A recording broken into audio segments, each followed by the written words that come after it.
Permission to build in a nationally important landscape like the South Downs, which is under huge pressure from development, should be viewed almost as a privilege. For a scheme to be acceptable, planners like me need to negotiate good design at all stages of the application process. To help us when considering planning applications, the specialist team give us expert advice on landscape architecture, urban design, built heritage and sustainability to ensure all the key criteria of design policies in the South Downs local plan are met. Together, we try and ensure that new buildings and spaces improve the national park by following the key messages on your screen.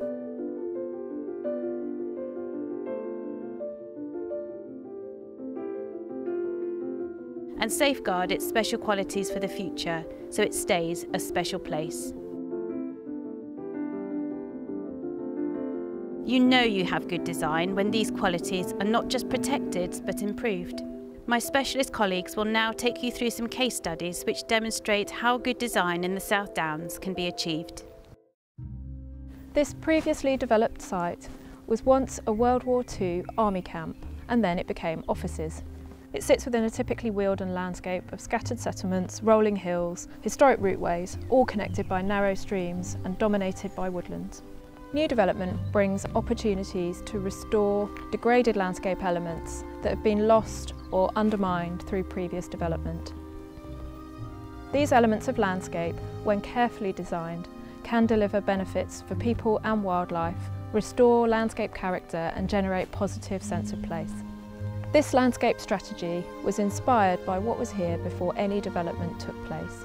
Understanding past change is a great way to restore landscape character and to create high-quality new places. Officers encourage the restoration and connection of woodlands, returning to the surface the culverted river, the creation of a village green and the restoration of the historic Turnpike Road. This landscape framework defined the best areas for buildings. Clever and efficient design of buildings means that generous green spaces can be included throughout this site. These spaces can provide benefits for both people and wildlife.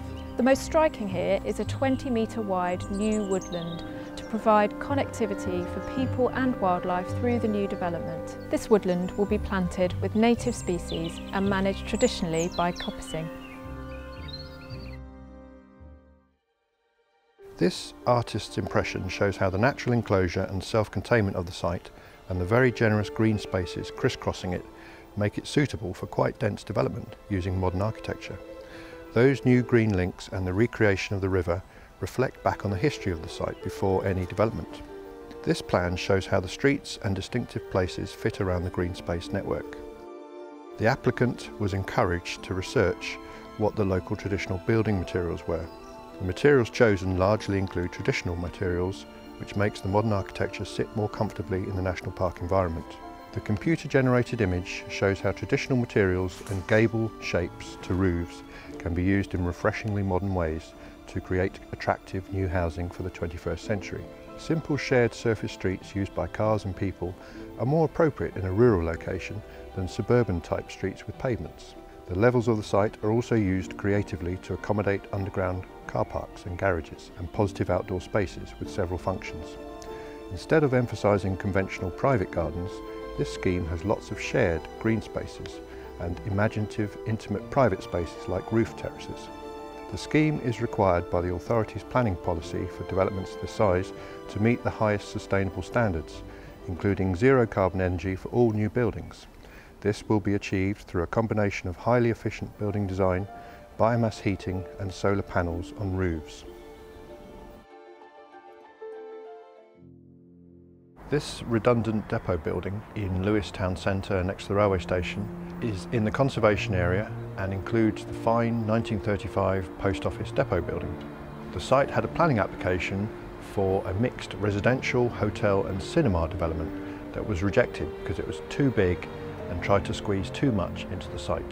The planning authority wanted a development that would respect and improve the conservation area. The successful scheme has created a cinema, garden space and cafe with a sleek 21st century design. It's now a new destination for Lewes.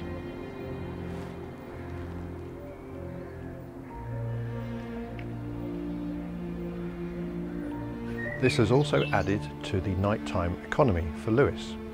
But a lot of thought has gone into reducing light pollution to preserve the dark night skies, including downward-facing lights and bespoke shutters. The development hunkers down with a green roof to respect the views to and from the neighbouring houses. The scheme, although very modern in style, showcases a key traditional material, which is flint. Responding well to various aspects of the context or landscape of the site, the Depot Cinema is a very good example of landscape-led design. I'm at the former home of Gilbert White, pioneering naturalist and ecologist. The house is Grade 1 listed and set within a Grade 2 star registered park and garden. In 2016, a planning application was submitted to relocate the entrance to the house via the stable yard. This included the Gilbert White built 1765 brew house. At the time of the application, the brew house and the stables behind me were on the buildings at risk register. Planning Authority was clear that the new proposal should keep and improve the cultural significance of the site and the village, and also ensure that the buildings at risk were brought back to a good state of repair and reused. Whilst the design of the new addition to the stables is contemporary, by using a landscape-led approach, the built forms and the materials reference those found within the Selborne Conservation Area. This ties the contemporary stables addition with the listed buildings and the wider landscape context. The original stable yard materials have been reused, allowing the uncluttered nature of the stable yard to be retained. This allows cafe patrons to sit within the landscape and view out to the registered park and garden. In conclusion, whatever the scale of the development, the same principles that lead to good design must apply, and these go back to the three key messages that Stella mentioned at the start. Design of new buildings and spaces must keep and improve the natural beauty, wildlife and cultural heritage of the National Park.